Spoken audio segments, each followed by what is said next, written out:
যে শক্তিটা সবকিছু তছনছ করে দেওয়ার চেষ্টা করছে, এটা দুর্নীতির রাজত্ব কায়েম করেছে ত্রিপুরা। কি সরকার, কি এডিসি, আইনের শাসন, এখানে জঙ্গল বিরাজ করছে। মায়েদের উপর আক্রমণ, অত্যাচার, বিভৎস, তার ব্যাখ্যার বাইরে।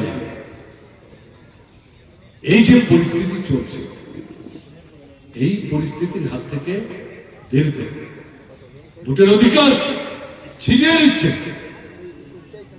তাই আপনি যখন কথা বলতে চান, মন্ত্রীর বাড়িতে ঢুকতে পারেন না, লাঠি পেটাকে ফিরতে হবে।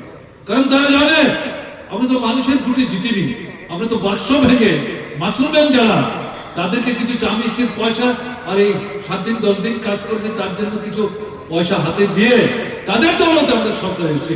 এদের জন্য দরজা খুলে রেখে এত কথাবার্তা কি শুনতে হবে? দরকার নাই। আবার 5 বছর পর দেখা যায়। এরকম ভাবনা নিয়ে যারা চলবার চেষ্টা করছে, তাদেরকে ক্ষমতায় বসে থাকতে দেবে না, এদেরকে বিচ্ছিন্ন করতে হবে।